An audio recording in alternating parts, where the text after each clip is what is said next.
Good morning. Who cares? It is Monday, so it's time for our usual wellness and fitness update. Um, let's see. Had a good weekend. Doing better about what I am and I'm not eating. I got a little mark on my face right there.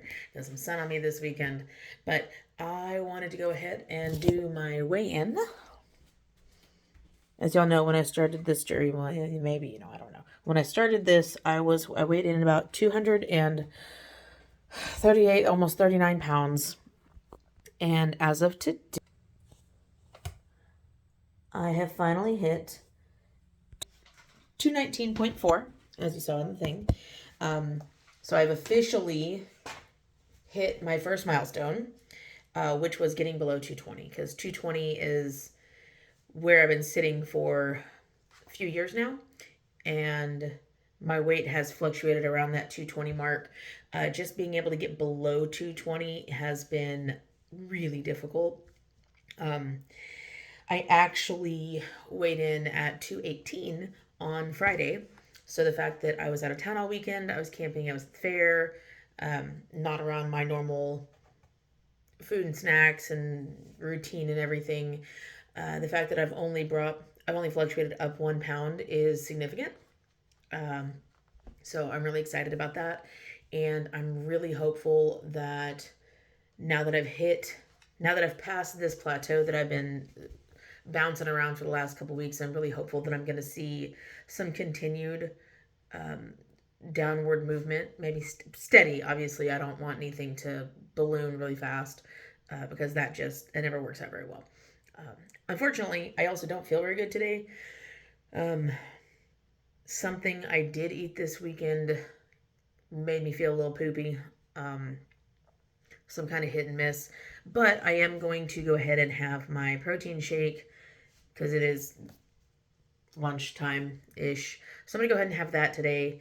Um, and hopefully just getting a little bit more food in my stomach now that I'm feeling a little bit better or a little bit of something for my stomach to process will help me get out of this little feeling of a little ick. Other than that, um, this is, as I forgot to mention, this is update number 12. So we're moving into week 12. It'll be a little trickier in a few weeks because of the fact that I will be out of town for work and then doing a festival on the weekend. Um, so it's going to be, I'm going to have a little struggle with when I need to be doing my ejections and whatnot. Um, let's see, we're coming to the end of March now.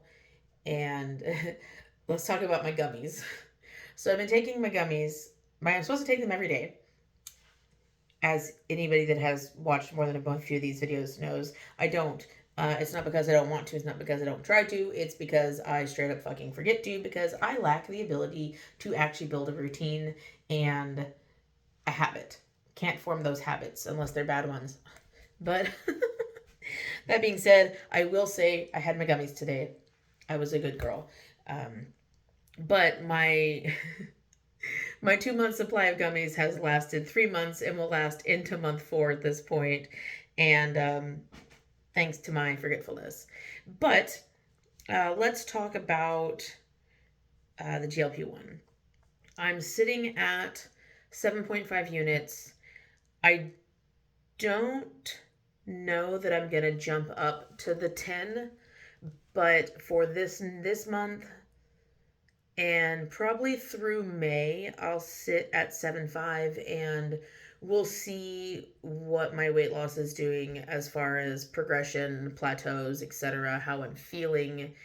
Um, there's actually some metabolism boosters that are prescription type product that I'm considering starting as well. However, I will not do the two at the same time. It is very much not recommended to double dip when you're doing anything that is considered for health and weight loss, simply because the different chemical compounds can react unexpectedly or extremely.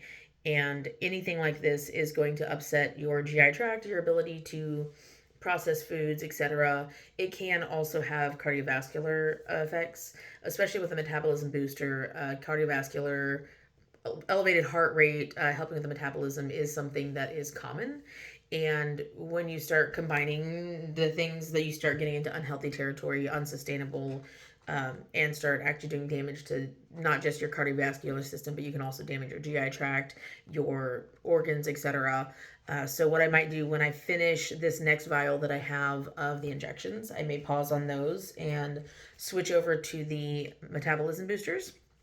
They are extremely cheaper, but uh, my metabolism has never been great, and that's part of the issue I've had with weight gain over the course of my life, is not being able to boost that. And some of the things that naturally help boost metabolism, like grapefruits, I can't have because I'm allergic to. So there's a lot of things. There's several different types of fruits and stuff like out there that are good for boosting metabolism or helping.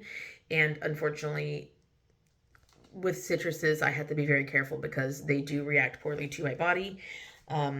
Sometimes it's just as simple as I get really bad heartburn or acid reflux that doesn't want to go away even with medication. And other times it's to the point where it upsets my GI tract so bad that, one, you don't want to be anywhere near me for the next 24 hours, and two, I'm probably going to be in the bathroom for the next 24 hours. So I avoid those things. On top of that, most of those things that I have those reactions to, I don't like the flavor of anyway, so it's kind of like a win-win for me. But let's go ahead and do this. I've already prepped my my thing for the day, my injection. So now we're just going to, I like doing this part. Where is it? There we go. I like doing this on camera because it's hard to see it unless I'm in a mirror or something. And this way I make sure that whatever spot is between my fingers, whatever bit of flat flub I have that goes between the fingers gets the anesthetic, whatever, gets the cleaning. And now we're going to make sure it dries because, as you know, if it is not dry, it is going to sting like a little bitch. And I will be unhappy also like a little bitch. So I think that's dry. Okay, I'm not going to actually inject on camera. I'm going to step offside for a little bit, or for a little step off frame a moment. I don't like this needle. There we go. This set of needles that I have this time, I don't like them as much. They seem to be potentially, they may be a little thicker, but they are definitely shorter. So the ones that I usually use, the needle is about an inch long. This one, it's only about, I don't know, a centimeter and a half, not even 2 centimeters.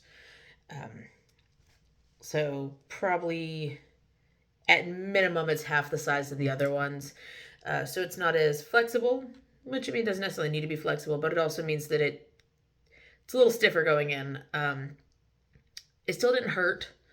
So that's a benefit. It didn't sting that time. I let the thing stay long enough. But let's talk next steps. So I still continued to do my gym routine. I was able to get back into the gym 3 times last week. I am expecting to do the same this week. And again, now that I've hit that first milestone, getting under the 220, the next milestone is getting under 200. So I've already lost 20 pounds so far. That's another 20 to go. And again, I started this at the beginning of the year, and we are now close to the end of March. So 3 months in, I would like to see faster results, but at the same time, I want there to be healthy results. I'm not as focused with the number on the scale. I haven't done my measurements today. That's something I will need to do once I complete this video. I'm not going to do that on screen because too much of my body shows for that. But that's definitely something that I'm going to do and get documented. And for my next update next week, I'll try to go ahead and kind of go over the fluctuation in those measurements as well, so we can kind of see the difference that 3 months makes in that regard. That being said, though, I think that's all I really need to go over today. Again, if you have questions, if you are struggling, reach out, whether it's to me, to a professional, to a friend, to a therapist, anything. But don't suffer through it alone. Talk to people. There's always someone out there that's got experiences that you can work off of. But that being said, let me get out of here, y'all. Bye.